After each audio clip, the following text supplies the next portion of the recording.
Hello, everyone. I'm so excited for tonight's event. Thank you all for coming to the first ever launch of We Want It All, an anthology of radical trans poetics here at the Poetry Project, or as I'm thinking of it these days, the virtual church. My name is Andrea Abby Karam, and I am the Communications and Development Coordinator here at the Poetry Project. As we're all new to this, I ask that you bear with us if there's any technical difficulties and would like to remind everyone that we are recording this event. And please feel free to turn your camera off or on as you prefer, and that you can change your screen name by clicking over your individual square and selecting rename.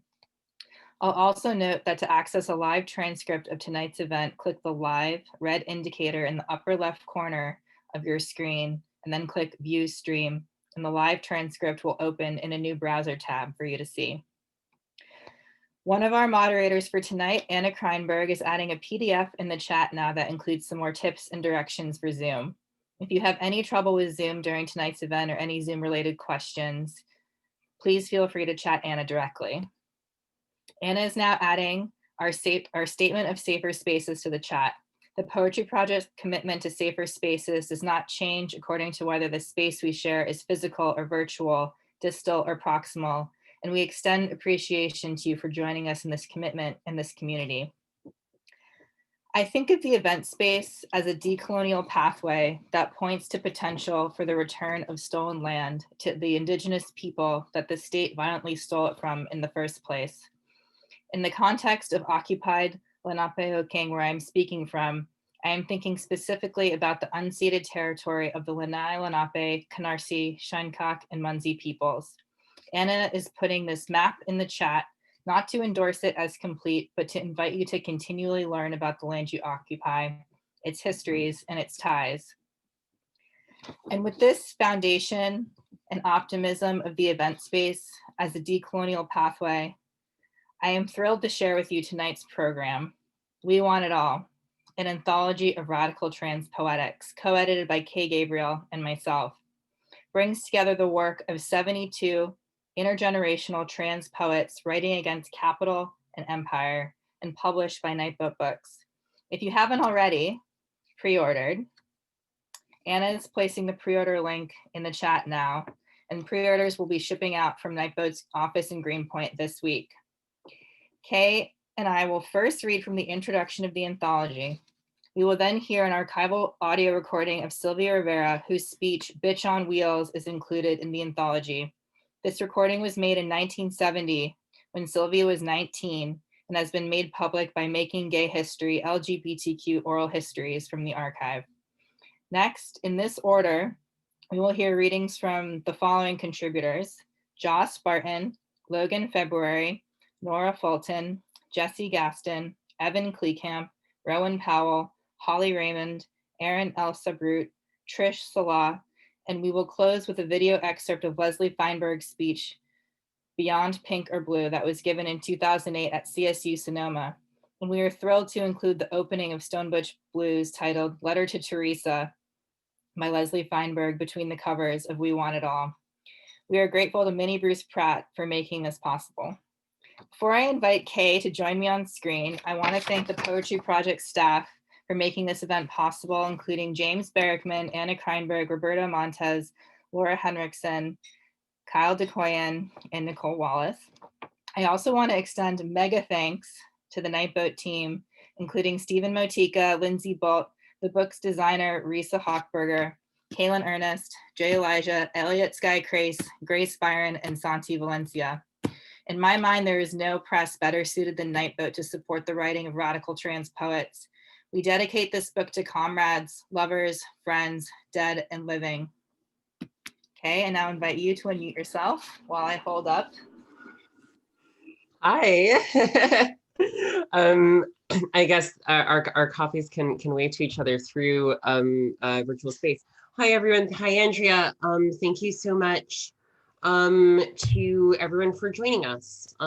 This is really exciting. It's been 2 years, maybe almost to like the week, since Andrea and I started having this conversation about, trying to put a book together about the poetry by trans authors that was really exciting to us.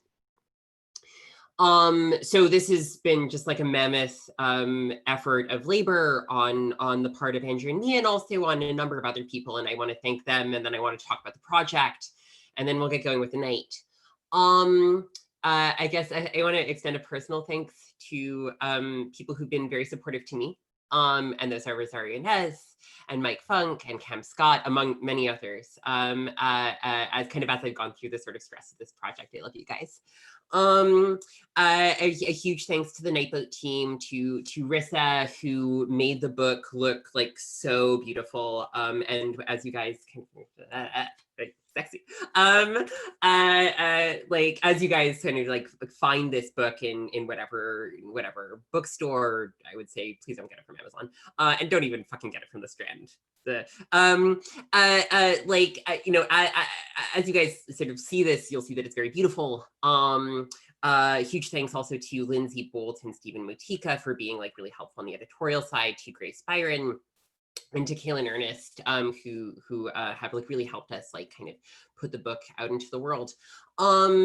Big thanks to the project for being our home for the virtual launch, and a heartfelt thanks to Andrea for the process of collaborating together. Your presence in my life is a gift. So I want to say thank you to the many people who have joined us tonight. I want to thank you for joining us in this experiment. And I think that's what it is. I'm going to offer a couple of thoughts right now about why this project now, why we thought that this was interesting and indeed urgent. And the first is that poetry has a real but indirect relationship to struggle, to liberation, and to revolutionary movement. People really like to argue about this. They have lots of opinions. I'm not going to rehearse the arguments, but I do want to sort of throw it out there that this is something that motivates the project, that Andrea and I think like both believe, and that a lot of people are trying to figure out sort of messily by way of experimentation, kind of like trying one thing, trying another. It might be, like this is the moment when I think we can all think of Diane DePrima, like fucking like rest in power, whose presence in many ways, like actually among many other people, animates this book. We pulled the title We Want It All from, we kind of drew that from Amiri Baraka's poem, A New Reality is Better Than a New Movie. But when we were thinking of, which is like great, right. But when we were thinking of sort of possible titles, one thing that I at least was in my mind was DePrima's Revolutionary Letter Number 19, where she ends, remember, you can have what you ask for everything. And she breaks the line very significantly, like to kind of to prove it, to prove how much that matters. So poetry has a real but indirect relationship to struggle, into liberation, into revolutionary movement. Okay, so that's on the one hand. The other is, okay, like as we think about representing, we're sort of subjects in the world. We're thinking about like representing our situation to ourselves in and against the world. Who are the people who are doing that? Or another way of putting it is like, how does poetry from a certain kind of social and political identity like speak expansively towards this situation, right? And I think this brings me to sort of like the second idea that motivates this book, which is that poetry by trans writers can do something other than and more expansive than what a liberal publishing industry wants us to write. and which Tourmaline and Eric K. Stanley and Joanna Burton in their book Trapdoor classify as the trap of the visual, namely a kind of narrowly focused narration of the self that is written not for participants in this identity, but for tourists of this identity, for them to feel sympathy. And I think that both Andrea and I are sort of motivated by a sense that the emergent category of trans literature can do something different than this particular liberal project that's focused on a certain representation of the self for other people exploitatively to profit on. Okay, so we have these two senses, right? One is kind of about the relationship between poetry and revolutionary struggle. The other is about the relationship between like trans people and kind of like representing ourselves in the world, representing the world to ourselves and each other. Those two things really motivate the book in conversation. And it puts it, you know, it means that as we think about what are the like sort of various several aesthetic modes that like kind of captivate a sense of the moment, that these can both involve like movement writing or movement poetry or protest poetry, but also kind of expand beyond that, and even speak in a language that the present would not necessarily be able to recognize. I think that's what I want to say right now, because we have, we're going to read from our introduction, so you'll also hear kind of a different version of these thoughts. And then we have some archival footage and we have our like fucking badass contributors. Okay, so I think I'm going to, Andrea, if you're ready, the way that we're going to do this is we're going to trade off paragraphs and we're going to read from our introduction. So if you are ready, I am going to just start. I am totally ready. Amazing, great. The introduction is titled Making Love and Putting on Obscene Plays and Poetry Outside the Empty Former Prisons. We're writing at a juncture of crisis, of longstanding roots and rapid progression, deeply embedded in economy and ecology and palpably felt at the level of everyday life. We're also writing in a moment of revivified theory and practice against capital and empire, characterized by widespread strikes and insurrections, an international prison abolitionist movement, the legacies of Occupy and Black Lives Matter, anti-pipeline blockades led by Indigenous water and land protectors at Standing Rock and Wet'suwet'en, the rediscovery by the queer and trans left of the anti-capitalist and anti-colonial politics of the gay liberation era, revitalized labor militancy, rent strikes, housing occupations, anti-fascist mobilizations, the rapid expansion of mutual aid networks, and still exhilaratingly more. We can add the victory of the MAS in Bolivia to that list. The uprising for Black liberation that began in Minneapolis in May 2020 has further catalyzed several of these struggles, making a world without prisons or police feel suddenly like a real political possibility. Against the common sense intuition that crisis means we must demand less, we assert with our comrades that everything has to change for anything to continue. We think of what Amiri Baraka urges in A New Reality is Better Than a New Movie, the scalding scenario called We Want It All, the Whole World. The title of this volume is therefore entirely literal. What we want is nothing other than a world in which everything belongs to everyone. We have two perversions to offer this comradely slogan. The first is the claim that as trans people, we address the situation of crisis from a particular standpoint or a related series of standpoints, which inform how we think about struggle in broader terms of left social and political movement. The struggle for gender liberation, construed broadly as a political project instead of as a narrow fight over particular rights and recognitions, touches directly on movements for ecological and climate justice, for a world without prisons and borders, for a liberatory reworking of gender and sexual relations, and for universal access to housing and healthcare. We relate the aesthetic projects of creating alternate modes of gender and sexual life to what Kristen Ross calls the political ideal of communal luxury, the insistence that beyond subsistence, everyone must have their share of the best.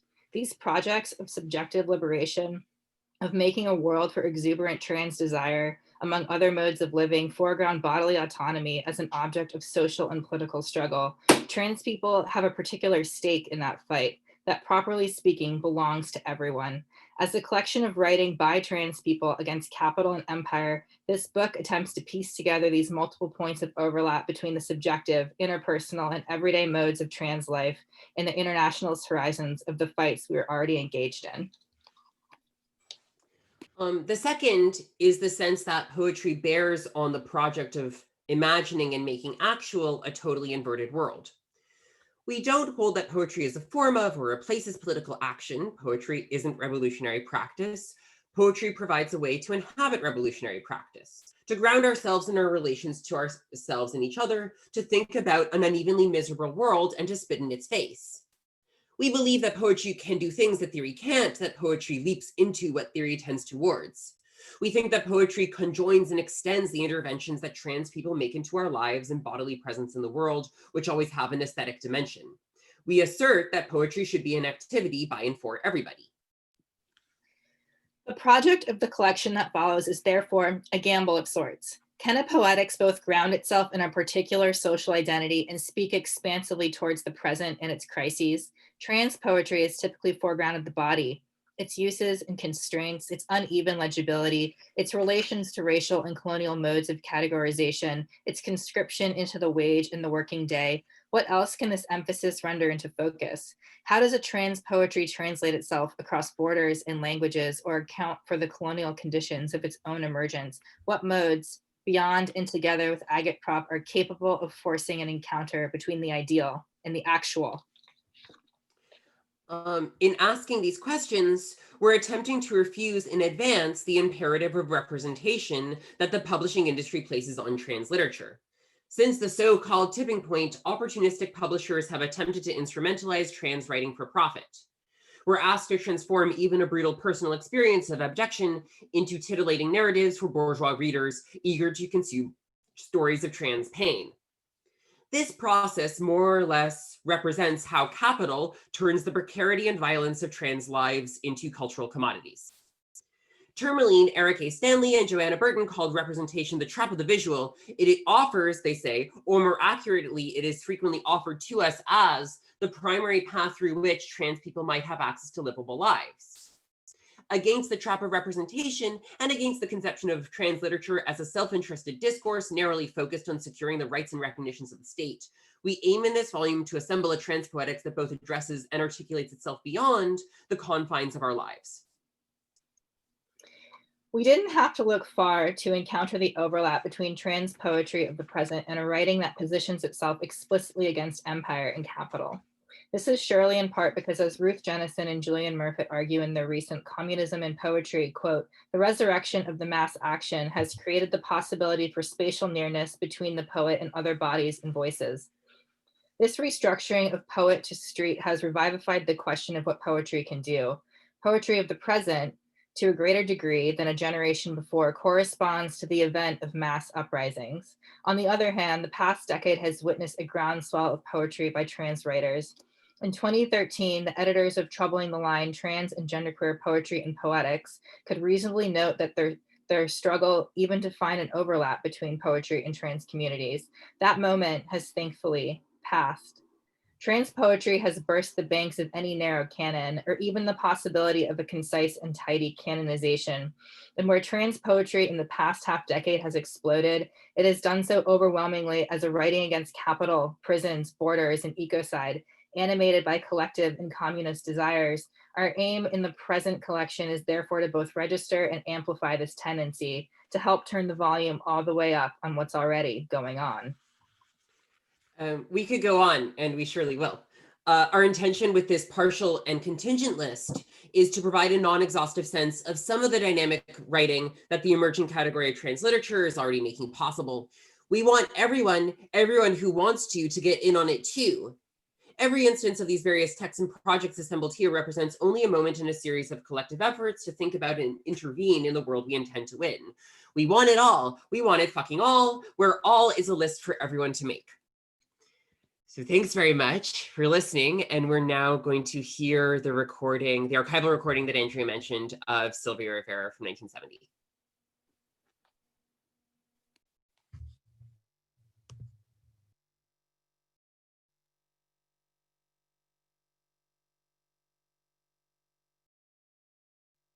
through my hustling experiences that were transvestites but were married. They were supposed to be heterosexual males. At this time, like I would be dressed in unisex clothes and flamboyant hairstyles and makeup and the whole bit, you know. And they would come up and proposition me. And I was, you know, they would like to wear my female clothing. Or either go with me to a store and help them shop so they can come to my house and I show them how to dress and put on the makeup and whatnot. They would just get their kicks, their sexual satisfaction by being in female clothing. Like, I never knocked them. I just don't understand it. I knew a person that was female impersonator on stage, transvestite, and she was forced into coming out to the public and saying, well, I'm a heterosexual male, not a homosexual. I think if these men would get their heads together and start facing this, and it's really beautiful because it's like the same thing a homosexual transvestite has to go through with telling their family. Like my grandmother completely freaked out for a number of years until she just recently has to be satisfied that I'm going to be my way. And then now she calls me Sylvia, I'm her dear granddaughter, I'm all this, you know. Society keeps on saying you can't do this because this isn't your role. Who is to tell who what role we're supposed to take? I was at a demonstration when the gay people charged the United States with genocide. And this person wrote a paragraph or more, you know, short thing on when the street people and transvestites appeared on the scene.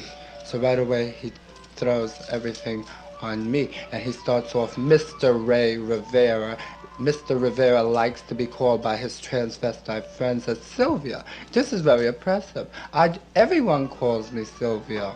My name is, I've had this name for 9 years, straight or gay. Even on my job, the women that I used to work with called me Sylvia. And like, it's not just transvestites that call me Sylvia or consider me or treat me as she. This is what people respect you. This is respect. Like, Marsha was written up in the same article. A black male transvestite. Why does he have to say what you going? Just say transvestite. Do not. It's not he, or if he doesn't want to put down she. Because I think whatchamacallit, if he's gonna write, he shouldn't classify people. Just say transvestite. The transvestite brigade showed up or whatever. But he did very wrong, like to classify people like me as Mr. Ray Rivera.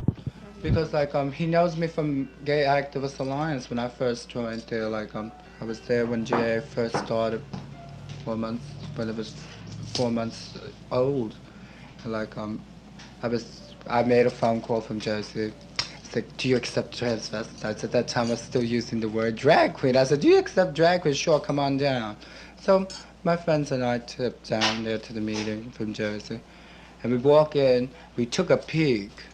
Here was nothing but butch male homosexuals that always oppressed transvestites. And we were very flamboyant with the makeup and everything, you know, tipping in, you know, really looking beautiful.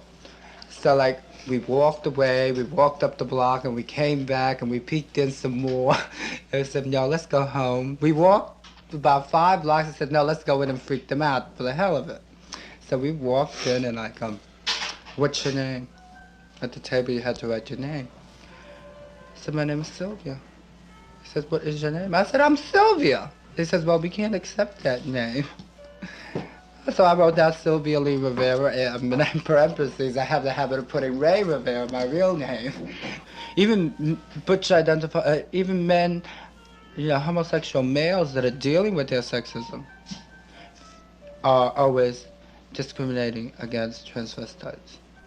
Because like they just can't, we're threatening their masculinity. This is the way they feel. I've never been to bed with a woman. I would never marry one. I've never considered even the thought. But I, as a person, could never see myself going to bed with a woman. Oh, stop. terrify me as far as that go. I'm sorry. I'm being realistic. I'm actually like I love to be around women. I can't stand to be in a room full of males because they get me uptight. I get very uptight. Like, they look at me and like, I get very uptight. And like, with women, I'm more free, like they understand. A woman seems to understand because you're gay and you're a transvestite. They understand you more than a male does, and they won't ridicule you that much. I'm dealing with my own problems. Like, self-discipline is like, trying to deal away with using the term Miss Thing or drag queen. Like, before when he called me Miss Thing, I had to hit him because I don't like it. Mary, we got to get rid of that. It's very oppressive. Do you ever go to drag balls? I've been to two. I don't like drag balls. I don't believe that, like, I don't believe in competition. And like, everything there's competing against each other. It is like, if you feel you should have won the first prize, the first trophy, grand prize. Like, what's your call? I believe in fighting violence, but go out and beat up a pig or something, but don't beat up your sisters for the reason because you thought you made a better gown than she did, that you should have this trophy.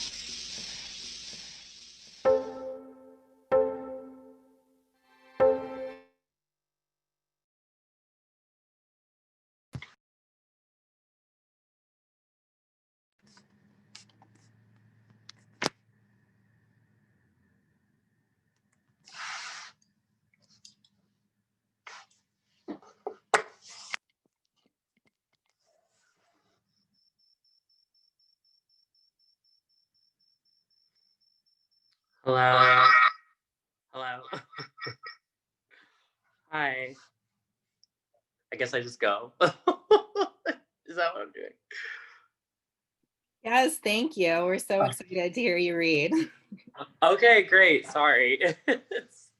Hi, everyone. I'm Joss Spartan.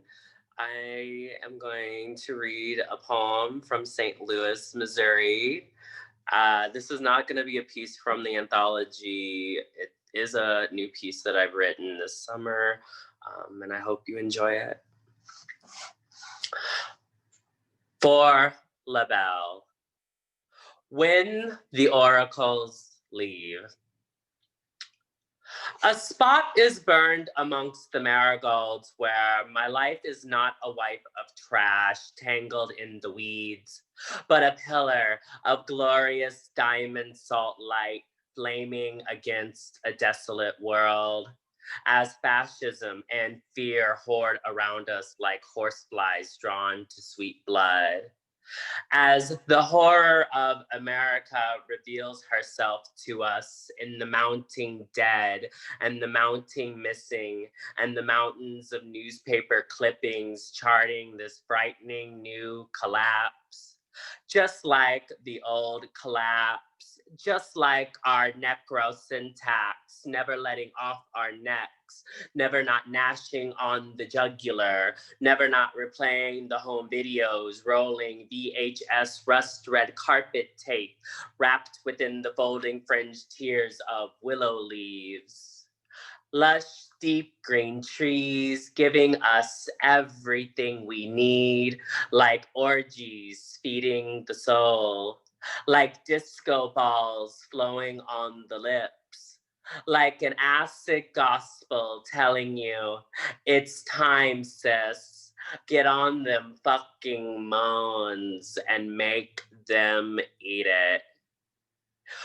We've been taught to look for the soft wrists where the copper and gold dangles like rings of liquid metallic veins running along artery below blouse, across breasts, down hips, round black and brown cocks.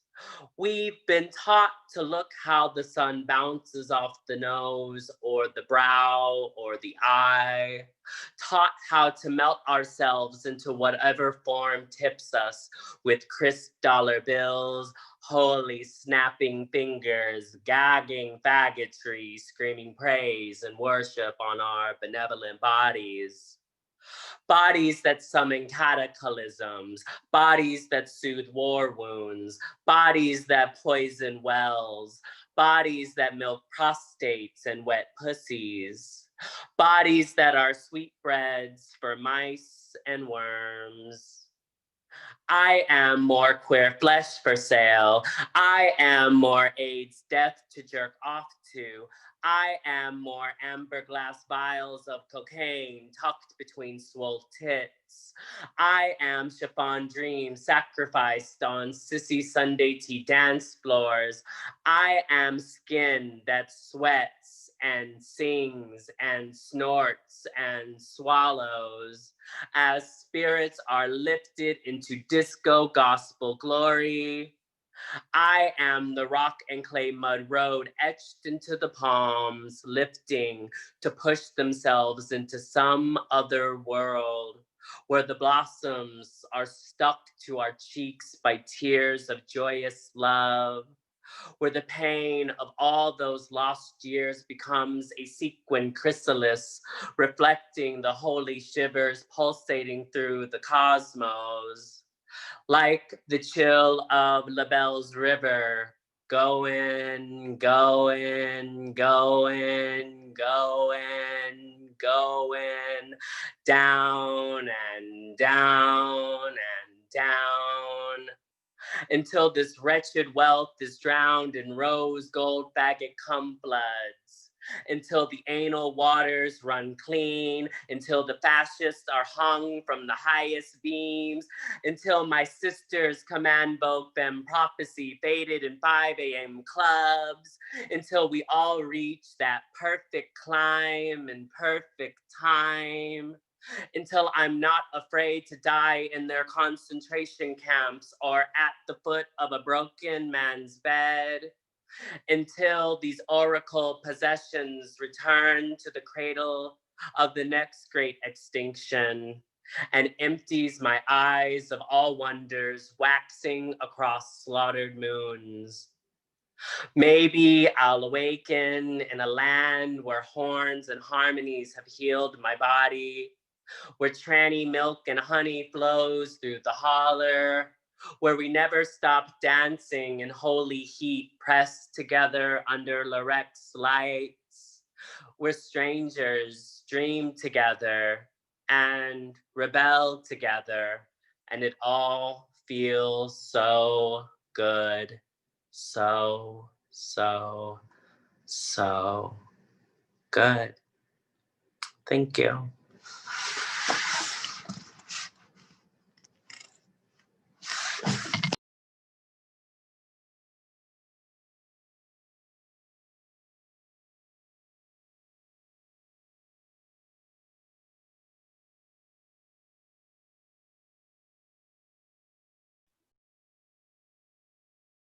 Hi. Can everyone hear me? Does my sound good? Okay. Thank you, Joss. That was a stunning reading. Hello, everyone. I'm Logan February. I'm a non-binary poet from Nigeria. And it's such a pleasure to be joining and sharing this anthology with so many brilliant people, and being here in this celebration with you all, even though it's nearly 2 a.m. in Lagos. It's really exciting. I will start with the poem from the anthology, and this is called The Tidy Crimes of Personhood. How to be gratified and carry on in this life where no one gets what they want. I want to die happy after eating a giant bowl of spaghetti. I want so much water, but only have these 2 beers. At 1 p.m., I recalled the Sophie song I was going to tell you about. At 1 a.m., I thrashed my head against the pillow in an attempt to shake out its tight melody. I blamed so many things on the Buddhist in me, so many tidy crimes of personhood, like I never returned your calls after our tryst in the penthouse suite last November, like I have never written a kind poem about my mother, like once in secret I tried on a white dress and swooned from the innocence in the mirror. Yes, yes, I would like to upgrade my unfortunate body to become someone more like a goddess, but kinder, a little less eternal. I would like to say very boastfully that I have detached myself from all worldly things, but that would not be true. I still love the slow burn of a shared joint, spicy chicken, the savage gyrations of sex, and I still hate liars, men who make a hobby out of blood. I want to have my fingers in my ears saying, I cannot hear the noises of this world. But now again, the little voice is asking me if it is cold in the water. Yes, yes, it is quite cold. I'll read another one from the anthology, and this one is titled after a line of Sappho. Desire is poured upon your lovely face. Aphrodite has honored you exceedingly. Sappho, fragment 112, translated by Anne Carson. Staring at beautiful men will get me killed someday. Let it be a good, glossy death. Over the phone, I talk my shit as the moon sinks into its own velvet. His bliss in my ear like a cherry blossom. In real life, I'm gangly, I'm graceless, boy long legs. I am asked to be insecure and not know I'm alive. But here's sustained eye contact. For you, I reopen my petals. At least remember their tender hue. Neglected, the violets will not survive the night. Is this what fear tastes like? This acid metal. Legs won't go where eyes go. I said, carefree and not death wish. The blade gleams that we live so close to. I must obey. Here life is short, even though everyone says life is short. Today I feel I am holding on to warm water and falling. I'm going to read one last short little poem.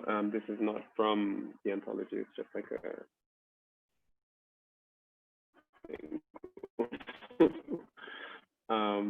monument. What if we built it and the center held, and elsewhere the rage collected, and the people made their little monuments of it, symbols of law, symbols of desire, Venetian blinds that hold fast the boundaries we grin from behind, symbols like lines of white light which splintered our walls and ruined thoughts. What was it then about that common color? It made you so happy inside a general state of need. Like Nelson, you dreamed a home built out of deep blue, a rough and familiar lazuli interior. How humbling all our height underground. How gold the flecks of gold. Thank you.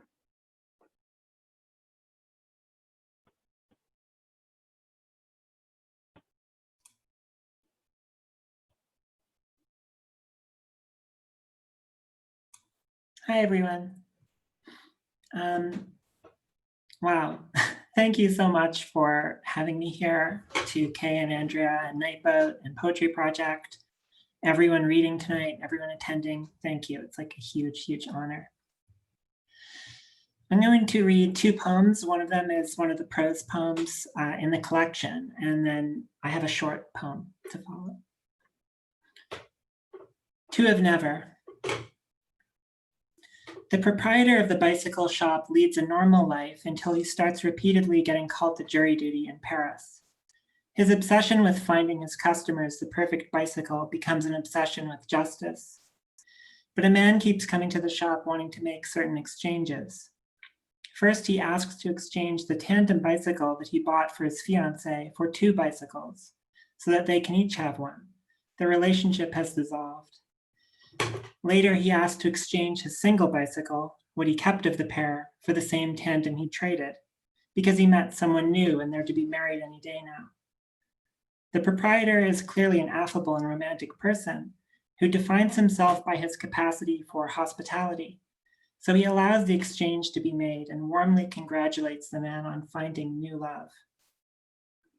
After another call away to the courts, the proprietor returns to find the man back again with his quote unquote new tandem, wanting to exchange it for another 2 bicycles, another relationship dissolved. The trade takes place once more, with a bit more chagrin this time on the part of the proprietor. And of course, this cycle repeats once more due to our obsession with the 3rd time. Things have to happen 3 times to bear power as analogies.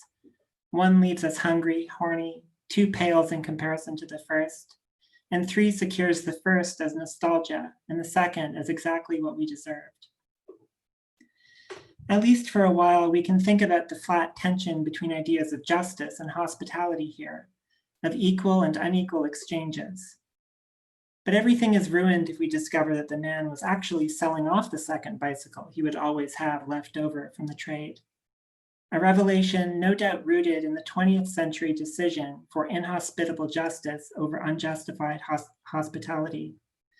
A revolution no doubt rooted in the 20th century decision for the inequality of both equal and unequal exchanges. A revelation no doubt rooted in the 20th century obsession with locating the sucker. These are decisions that emerge from a singular desire to not have been had. The actual results of each court case are insignificant, though the proprietor treats them with the utmost seriousness. And you can see the evolution of his sense of justice as his hospitality is progressively tested back at the shop. At first, he lets the accused off easy. Soon enough, he wants them degraded and destroyed.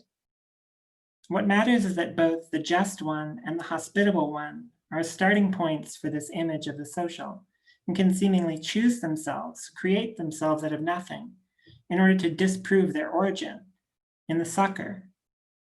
And of course, this image is utterly untenable, because both giving hospice and finding justice require a total elision of the host and the judge, of that person's pride. They require that one is always having been had. Think of someone describing the one who falls for a grift as having been taken in by what is not immediately present in what's presented to us. We find shelter and survival are taken in not by what we agree to, but by the place in which we agree. So, given the outcome of the proprietor's participation in the final trial, at the center of which figures a brutal knife murder, we can truly say that there is a history in philosophy rather than a history of philosophy, a history of the displacement of the indefinite repetition of a null trace whose effects are real. Thanks. I'm going to read a poem from my most recent collection, The Display. It's from Antiism. I just thought it went with the ideas of tonight. It's called A Very Doubtful Line. There are threads coming from us, behold, and very like them lie the stars. Thus our past paths distinguished, other marks are needless to discern, for the walnut shade shapes them as it rolls along and is not thread. Thank you, everyone. Hi, everyone. I'm Jesse. I think I'm just going to jump right in. All of the poems I'm reading tonight are from a manuscript that I have that's mainly about the Marx Brothers. The middle one that I'm going to be reading is also in the anthology. Yeah, this first one's just an excerpt from the centerpiece. Say a prayer for vanity, for piety and pretension. Say a prayer against the wall, an outgunned prayer. Sing in praise of goodness against the wall and outrun the avenging angel aimed at your chest. There have been many a ragtag bunch bought the farm against a great adversary, and here's our ragtag bunch, afraid, shaking in the rain. Melancholy and consternation could only ever coexist. They're damned and drenched if they're a day. They aren't young anymore and wish they could just go home. Groucho gesticulating on the streets now and dancing to his oldest banjo's hum the way he used to dance through childhood.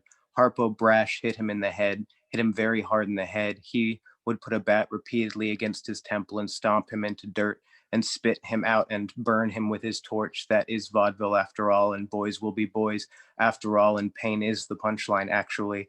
Groucho was the middle brother and hated that harp sound and guts before he knew what funny was, but how pretty the banjo skin was to him then. Okay, that's the first one. Harpo's Brothers is the second one. This one was actually in the anthology, or will be, is. From the heights of incoherence comes his double in his place, to his place in those depths of lucid living, at which he asks himself, quiet even in himself, like 1,000 angels' wings in flight, which double this was now, noting quieter and remote, that like any good double his came in two. Like still more wretched angels descending with his double, the thought came that never would the both set down in one, and never would he have to see how different either was from the other, nor gawk empty-headed and gracious at what that meant with that innocent and reckless gaze he was stuck with, and at which he knew in the part of his chest that was quieter still, where with that stillness of soul he could know things, whichever double was coming down would scoff. He fixed his coat up. He dusted nothing off himself, but made the motions, then fixed his coat up, and figured other busy work to occupy his hands. An elegant galumphing from roofs on roofs upon him, just the one, and all that quiet of the soul he knew was counterpoised to the noise his presence wrought, focused on the flight through which the double danced as the dance was ending, and setting down right next to him, he saw the one that came. He beat the tattoo over his heart, which had been singing itself into a stupor, and the patter of his hand set him at something like an ease and ready for what it was asked of him.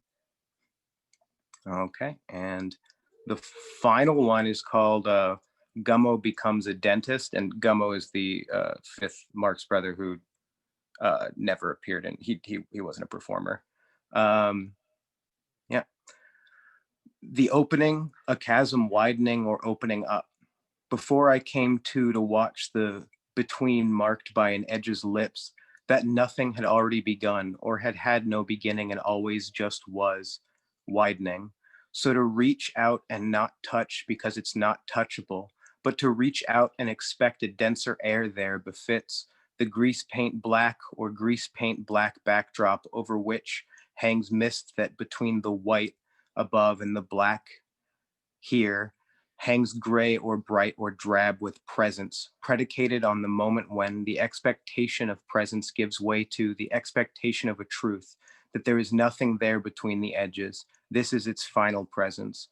To go out and make an attempt at adequate life, to live out that portion enclosed by that lip or edge, and to believe in a right and wrong in being it, a fidelity or infidelity to some or another thing that isn't itself and isn't my experience and isn't a meeting place between and doesn't go out from the upper left part of my chest and into the world singing, nor convey in reverse the entering of this world or another into me, but is itself and contains as all things, all other things selves, and some ness left undetermined anyway, then to be that and to make it out with skin left.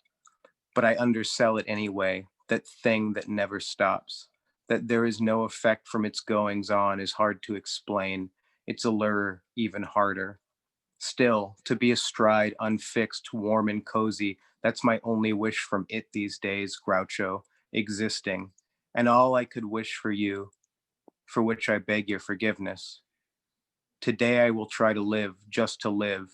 It is with ungoverned love I give in. I hope someday you'll join me. Thank you. That was it.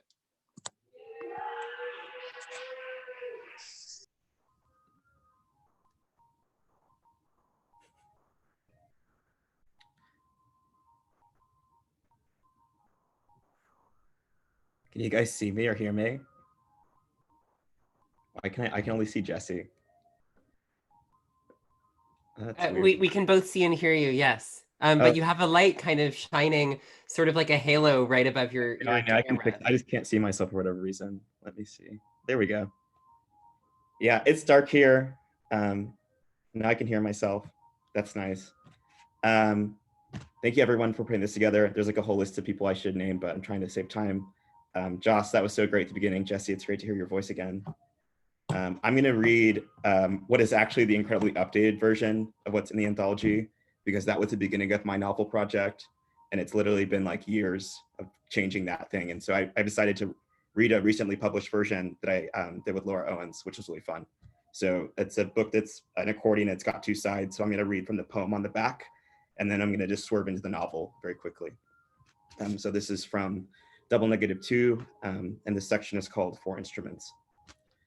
3D, abbreviations, abnormalities, acquisition, Agnes Martin, allegory, alphabet, angularity in the sentence, annotations, anti-narrative, associative leap, attitude, attribution, autobio, Beckett, bibliography, books, Borges, browser, bureaucracies, Cameron Rowland, Sun Shui, cat worship, Christine Angot, Claire Louise Bennett, colloquialisms, communism, communities, compendiums and compilations, concept and event, conceptualisms, conducting, consciousness, consultations, corporeality, correspondence, critique, crystallization, Daniel Paul Schraber. Stipulation 2, neither first nor last, but somewhere in the unrecognizable mid-alphabet of Mommy's disappointments. 4 instruments. The gender freak race witch Kay wheeled the chalkboard into her studio apartment and faced it toward the wall, exposing the numerical figure that a previous owner had drawn in large script on its backside using what appeared to be a permanent marker. She stepped back and trained her eyes on the 3 zeros that preceded the figure's decimal point. Imagine removing the cap from a permanent marker, bringing its tip to her nose, where its pungent pharmacological smell would leak into her brain. Marker in hand, she would retrace the figure with its wet, conical end. High on absent fumes, she continued the figure, rewriting the zeros that repeated in rows after the decimal point, spanning from left to right until they reached the bottom of the board, where the number 1 appeared, marking the figure's terminus. As if to document this thought, Kay's hand rose up, wiped the sweat from her brow, then went to fix her hair. Only she had recently shaved it away, was essentially bald. She fanned herself while moisture crept into her underarms and pulled on the back of her shirt. Kay had intended the chalkboard to serve as a backdrop for a lecture performance. She was always developing lecture performances. Lecture performances were what she devised in her free time when she wasn't developing something else for a client, a catalog text for a painter, a grant proposal for a theater maker, say. But usually it was an idea they had that she would deconstruct by showing them what about it they should delete or embellish. Mostly she would instruct them to delete or little and embellish a lot. But with clients she thought would really listen, she'd recommend they delete the idea so they could see what happened when it was gone. So let the idea drift, she would say. Keep only the reference. It's not like you're going to be able to delete the idea. It's that you need to understand your relationship to the reference, which tells you everything you're able to know about the material vis-a-vis your relationship to it. See if and how and why the reference finds you again, in which surface or memory it reappears, how it rearticulates itself over the course of your life, the movement from aberration to motif to theme. More than things she thought, ideas were sentient and could navigate the world on their own, needed only to be followed.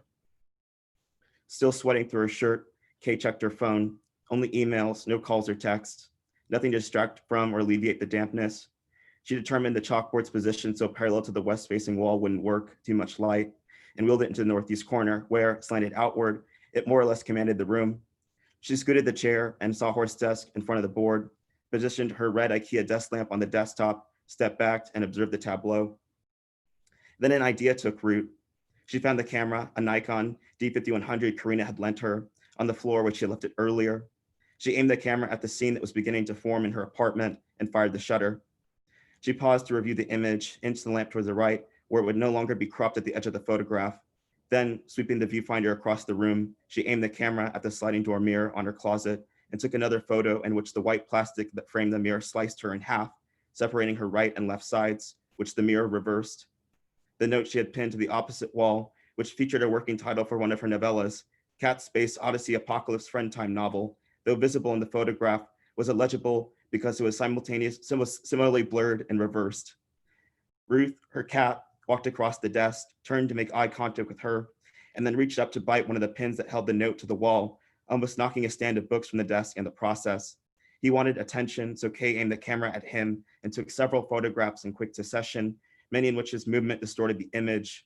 Thoroughly satisfied, she threw one of his mouse toys from the bed into the kitchen to conduct him elsewhere. Kay nudged the chalkboard further into the corner, then wiped its surface with the knockoff Agnes Martin t-shirt Delaney had printed for her. She hung the shirt on the back of her chair, wanting the coffee stain near its belt line, although it'd be difficult to see, to draw attention toward the area in the picture below the Martin painting, an entitled work from the 1960s that Delaney had printed on the chest of the shirt. As she brought the camera back to her eye and rotated its lens into focus, Kay noticed her hand was shaking. Ignoring this, she pushed the desk lamp to the right once more, and then again, moving it incrementally further. Thank you.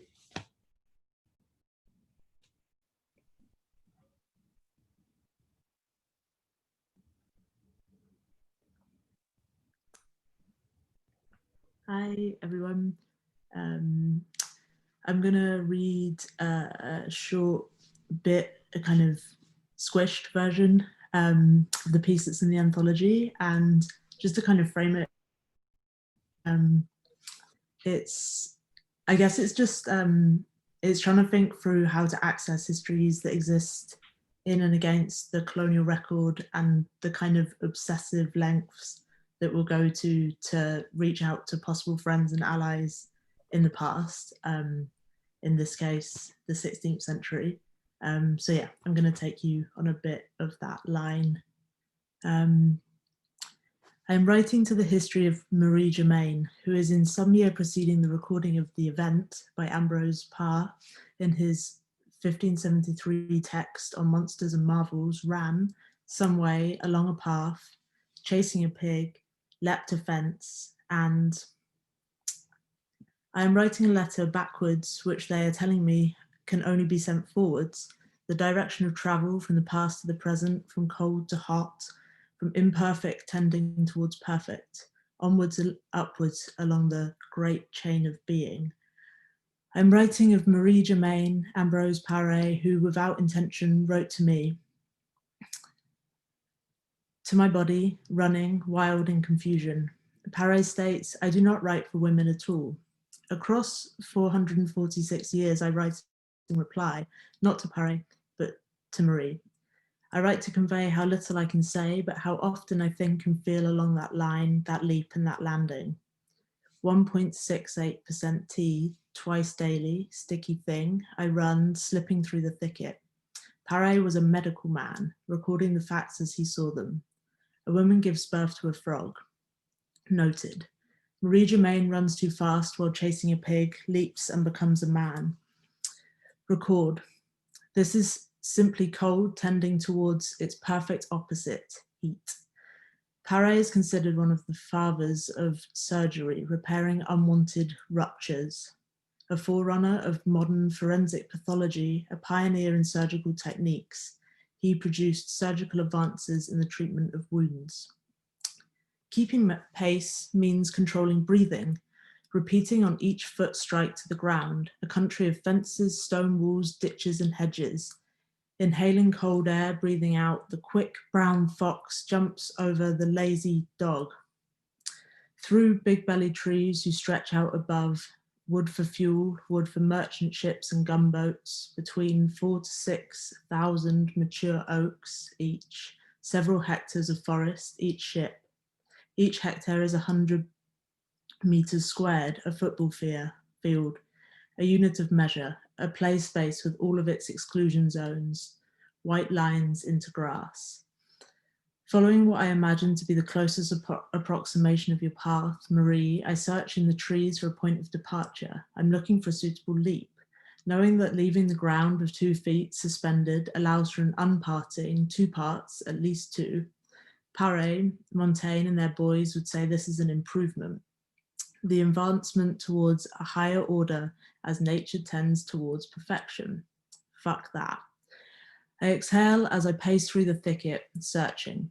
Somewhere in history, a leap over a ditch, a fence, a hedge, a ditch to hold me over. It's worth remembering that outlaw was once used to refer to a wild animal, especially an untamable horse. I'm looking for this outlaw, a squealing sow trotting, willing to be chased. Back home, I search online. Can pigs run a 7-minute mile? In a flash, the crossing. A gap breached to make a gap in and break through a wall, barrier or defense. Of contract to defy law, the possibility of an opening. For now, I stand held by the length of the divide. A crackled YouTube video titled Austrian Woman Chasing a Pig. This will help us get a sense of the scene. A pig bounding in a concrete courtyard. France, no. Austria, close-ish. 2 national borderlines and 1,100 kilometers. It could be the 90s. There are 2 women, middle-aged, wearing white aprons. The first woman calls out, "Oh," while the second ushers the pig from the corner of the screen. The pig trots merrily from right to left of the screen. The farmhouse is now visible, a single-story, dark wood-clad building. Behind stands a well-manicured hedge, providing a back fence to the farm scene, around 4 foot in height, jumpable. The pig, now on the far left of the screen, reaches a small slatted fence, upright wooden paneling with gaps in between. The weather is grey, no light cascades through the gaps. The pig now proceeds again to the right of the screen, and along the pavement, a car passes, a VW Golf. I would date it around 93, judging by the car, judging by the grain of the image, and judging by the women's faces. The pig is ushered again into the courtyard. Behind, green fields are visible, presumably for grazing cattle. Though 5th in the world, France ranks 2nd in the EU milk production, totaling 23.3 million metric tons a year. Not a bad haul. A global circuit of liquid sustenance from body to bodies. I stand to one side looking on, trying to squeeze the scene into being, wondering how my body has been rearranged. This is an attempt de la force de l'imagination. For Montaigne, a strong imagination creates the event. So here we have set the scene, calculate the speeds, set everything in place, and then simple as a quick brown fox jumps over the lazy dog. Check hormones, a normal amount, healthy amount, keep drinking, regular levels, nothing crossed. I think about practicing hurdle technique backwards by downloading the instructional video and running it in reverse. As I run in your image, I wonder how much of this chemical is porcine. Would that help? 1 billion trotting pigs around at any given time, squealing, "Chase me."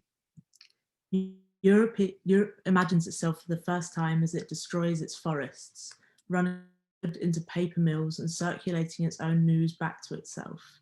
For you, following pig seems like a way through, to and from human form, pigoid, humanoid, porcine in porcelain. A Hinny, Molly, Jack, Jenny, Janet, jumping back and forth, mouth wide open, little hungry belly mouth. A whole herd of feckless swine running across this wretched land. I both want to make the jump and to collapse every contortion of my body like fence. No more, that's my pig, that's my wood, 400 meters, running. I think I'll leave it there. Thanks everyone very much.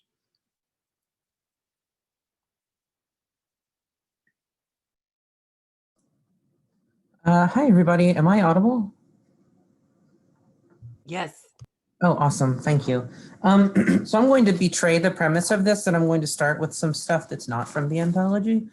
I'm really sorry, but there are a number of people in the audience tonight who I'm very touched in particular that they're here, so I would like to read something for them. It's from a forthcoming manuscript, and I think it came out in 2018 originally, but revised since then. It's called Final Dandy 14 Online, from the longer poem, 5 Forbidden Dandies Fighting in the Woods with Swords. And it goes a little like this. What an awful way to introduce it. I dream of fake grandeur. The world is currently full. My wealth gone over to cutscenes, 1 million tough swains queued as if in love before some marbled crumb with his lips bent backwards thigh deep in this river. A bask in the fading guts of black bears, trees being dragged from one point to another, etc., vanishing into peril, appearing again frustrated and obscure. Find me decked out in the same tacky red raiments, included as background color or fucking nonsense, the dandy at the end of geographic history. I mean, a theoretical figure sitting on a material stump in the middle of this earth's most useless forest. I remain the least canonical by consensus and elsewhere, consistently both brute and bore, having cut off the heads of giants to prove a point vaguely, or fill 5 minutes of aimless grinding. Me that bitch from those fake lays who ate all other dandies before her, alone in the clearing with a thistle, once more a fine saber between her teeth, whistling interminably.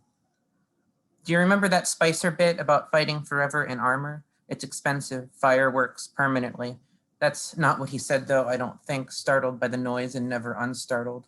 Hurl this ruby sword into the sun, for some reason, wash one's own hands in clotted creeks like one fresh form can imprint upon another. Without recompense, my sweet dandies all corpicor, forget about it, never mind, forgive the interruption, Swain. Swain, open your mouth, open your lip, have at thee.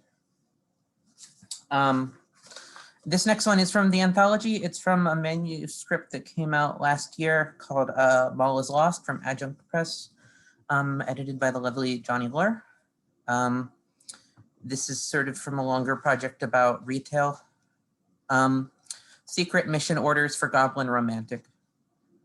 The dream is to be moved by anything at all, by this Garfield fan comic in which John collapses on the floor, linked triangles and hoops painted onto a wall stretching 3 storefronts, mannequins in full plate clutching their scabbards, folded t-shirts, the shape of a dreadnought through glass, wearing all denim.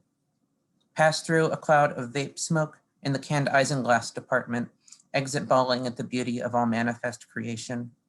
You will aspire to enter into labor translucent, like a paraffin sheet, wet and flammable, light passing through shape. Alchemy is based on such a fluidity of exchange, all my affect splattering out into the public sphere, cathecting onto every measly beloved thing. You are to be compensated unfairly for your infinite work. Work your little mitts to the marrow, scraping every feel from every surface, squirreling away a bit here, a bit there to balance the scales, to furnish your home with objects of lost attention, popcorn chicken festering under plastic, somebody else's keys.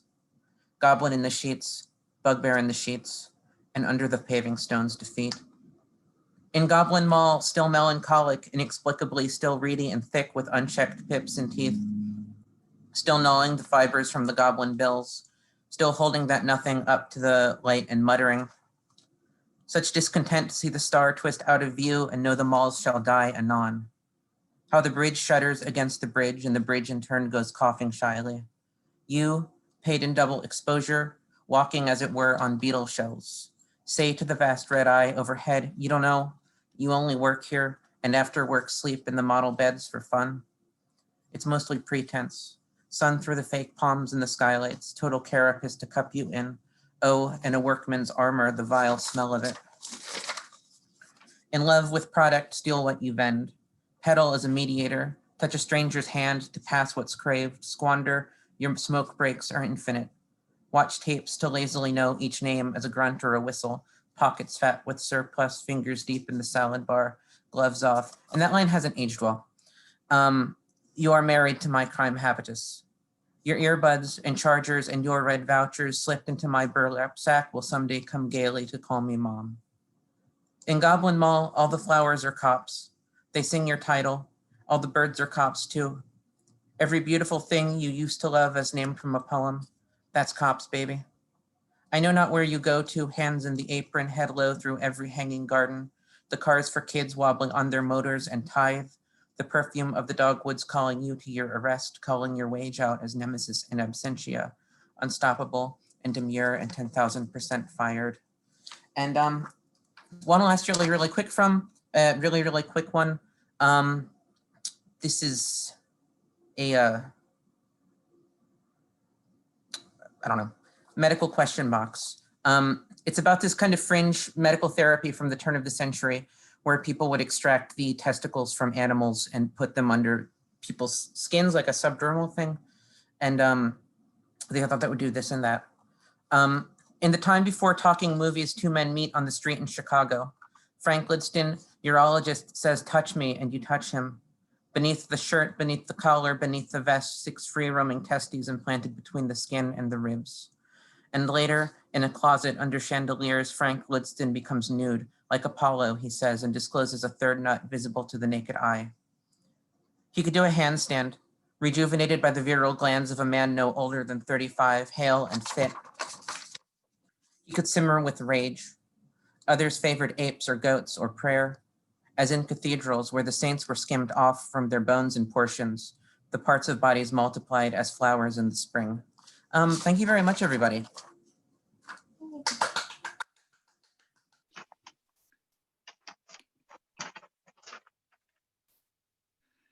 Hello, my name is Trish Salah, and I'm speaking to you tonight from Tekaronto, Toronto, in Dish with One Spoon territory.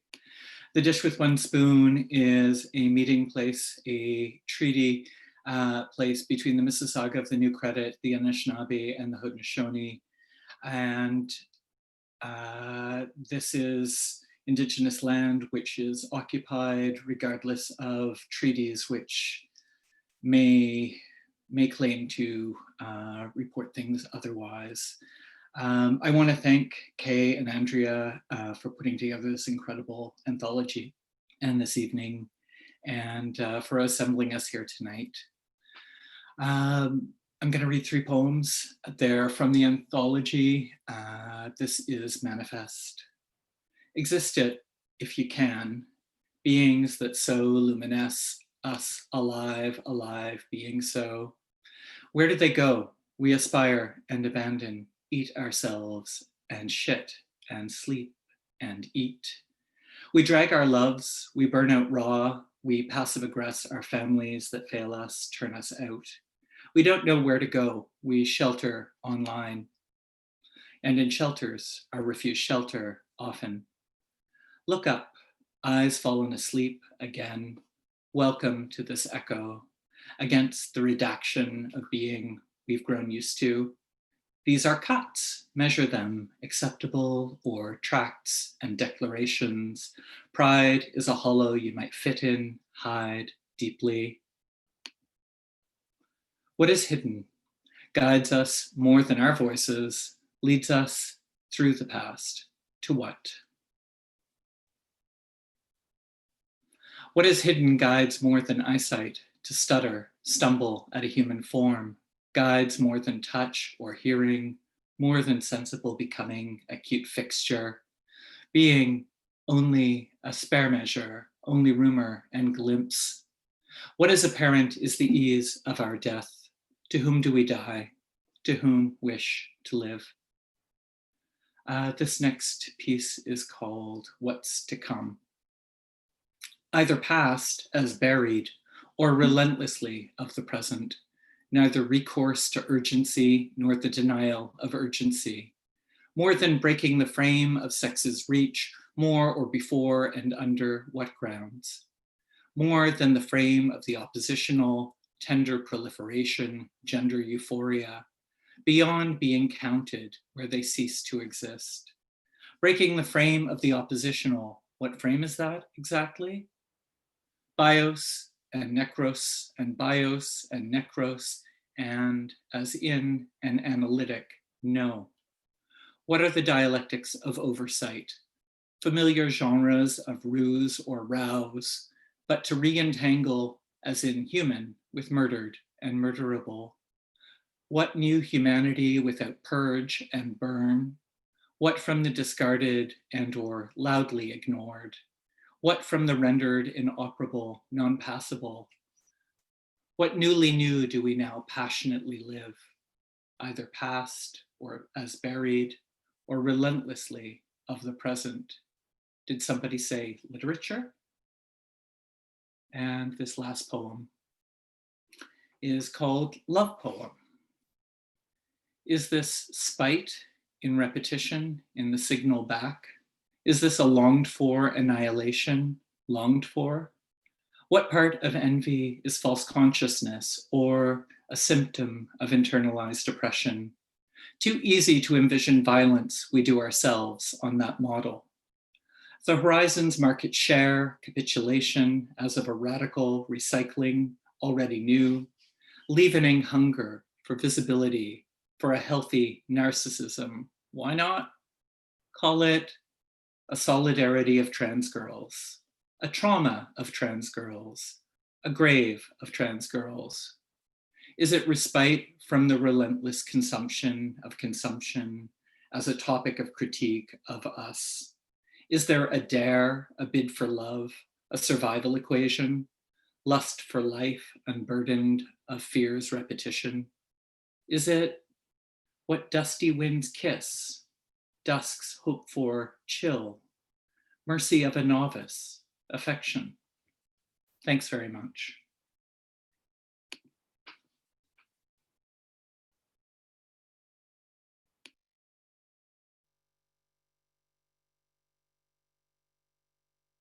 To 1, or 12 to 1, or 20 to 1. It was fighting for my right to walk down the street literally when a group of men would block my way and say, "What are you, a man or a woman?" And then it didn't matter what I answered. It was not a literal question. The fact was that if they had to ask, it meant I was someone that they had the right to attack.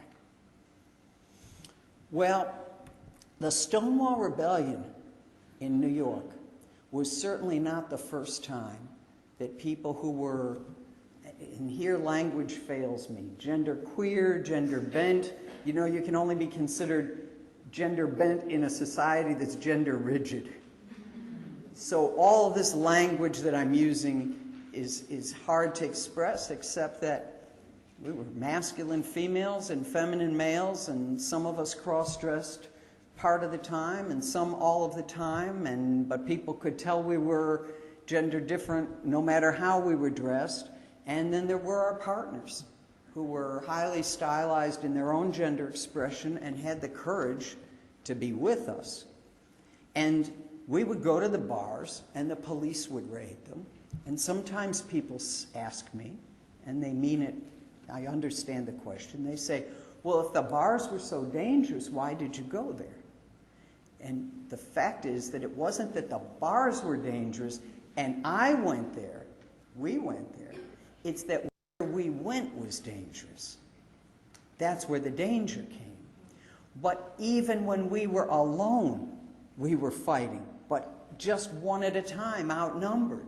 And so to be together in the bars meant to not be alone, to have some support, to build community. But community didn't stop the raids. Community didn't change the fact that for 364 days a year, I could be arrested for wearing just what I'm wearing now. Now, technically, the law said that female-bodied people had to be wearing 3 pieces of women's clothing, and male-bodied people had to be wearing 3 pieces of men's clothing, or the police could arrest us.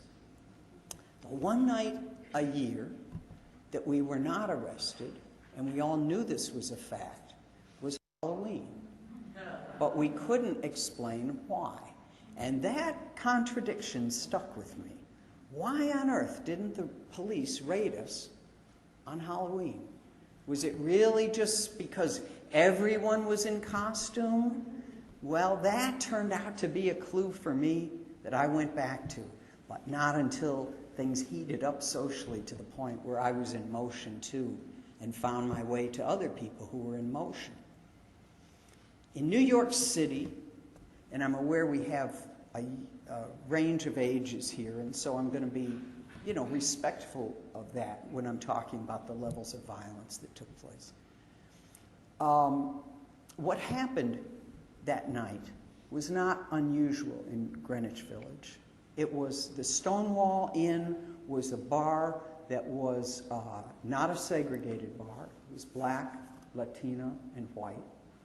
That was true, I know, in Buffalo. I can't generalize in other places, but in Buffalo, which is still the 8th most segregated city in the United States, instead of there being apartheid signs on public accommodations or water fountains, it was geographically segregated east and west along Main Street.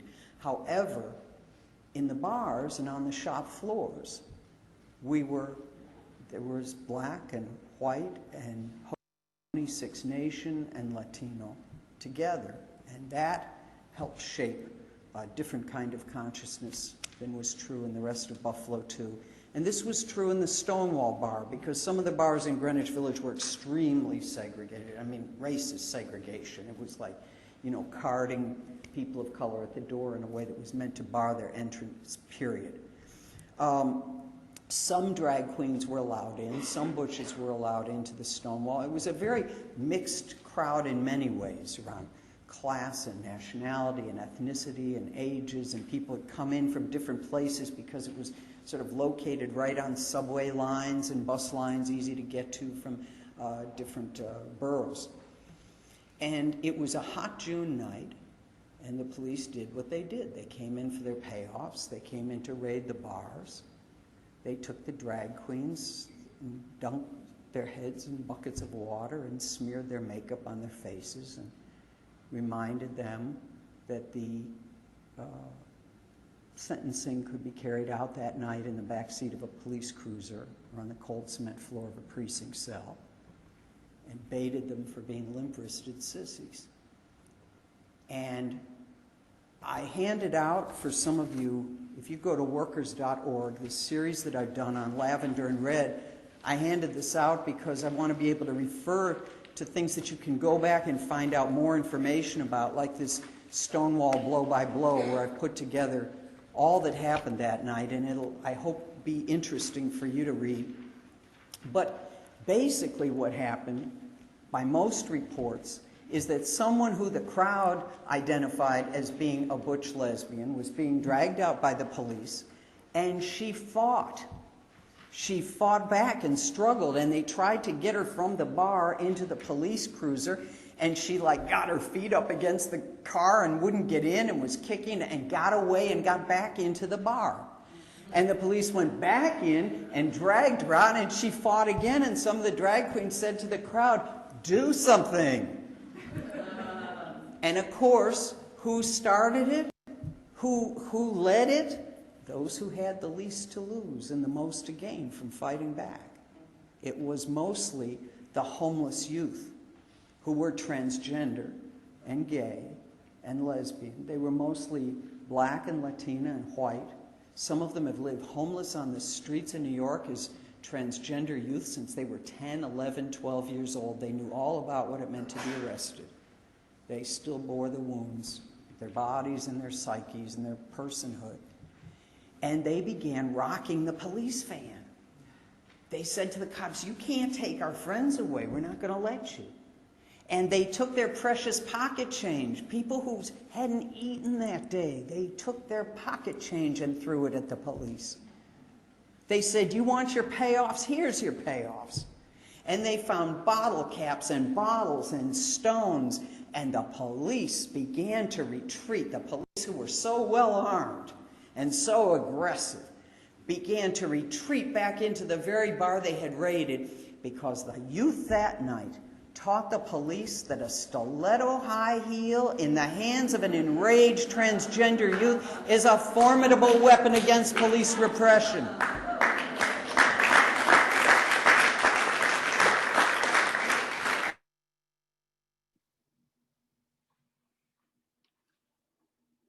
I am fully ruined by this reading. Oh my God. Thank you everyone so much for coming, for sharing. Thank you, Kay, for being the best collaborator in the world. Thank you, Poetry Project.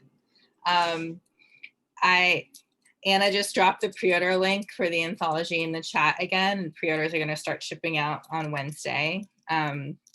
And if readers, if you have Venmos or links to your work, drop it in the chat, and hopefully some of our audience will continue to support you. And Kay, do you want to say something before we let the crowd just cheer and scream and emote? I'm just really delighted. And I guess I want to say like a big thank you to our contributors, because I think I didn't say that in my intro. And you know, like, it's a fantastic book because you guys are like powerful fucking writers. And because of, you know, the vision and precision and irreverence and humor and rage that you bring. And we are therefore like blessed with you. And that was really clear tonight. So thank you so much for bringing yourselves. And yeah, I just, I don't know, thanks everyone for tuning in. Yeah, I like that. I also like that our archival readings were framed with go out and beat up a pig.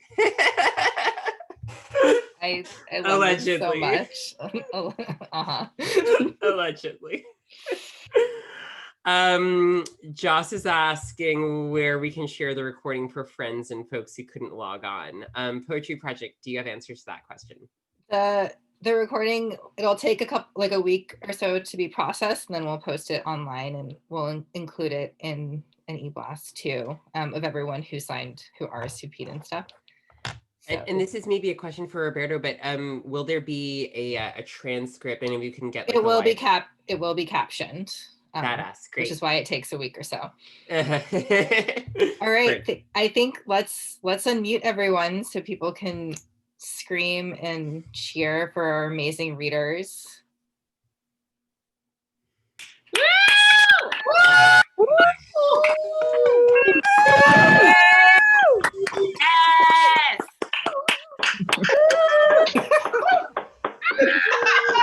Oh my God.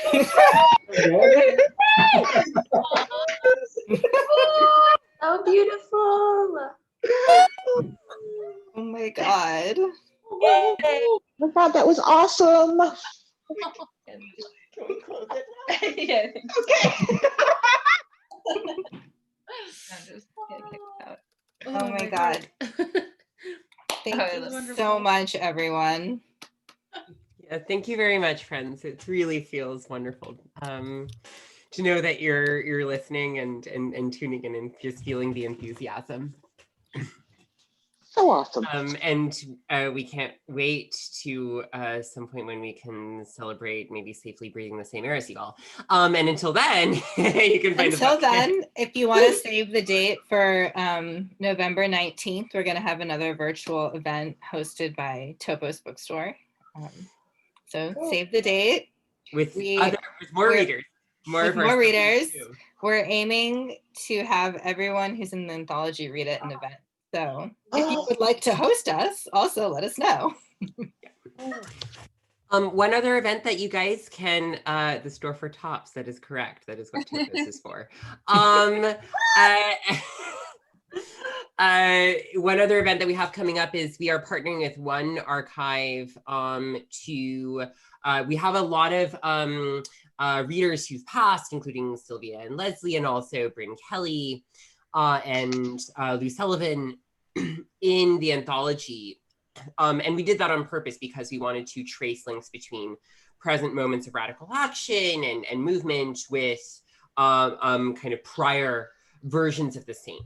And so for that event, people are going to be reading the archival pieces that we've reprinted in the anthology, and I'm really excited about that.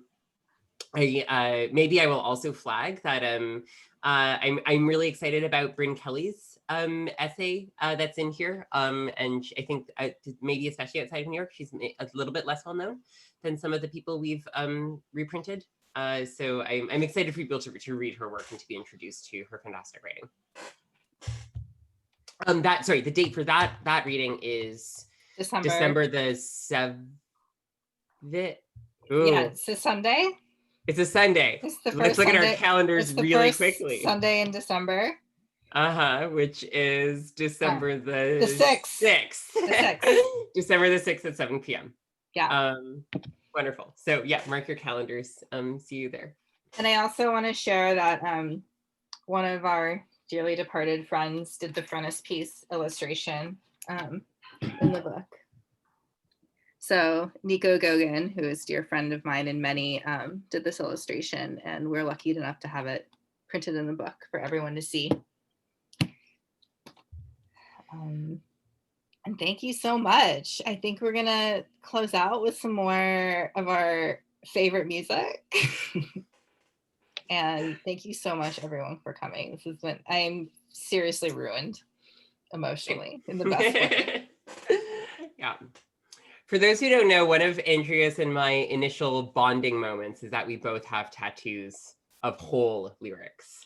And so maybe that's our cue to, I won't show mine off because it's very intimate, but you'll have to imagine it. It says the most cake. So maybe that's our cue to go to the credits.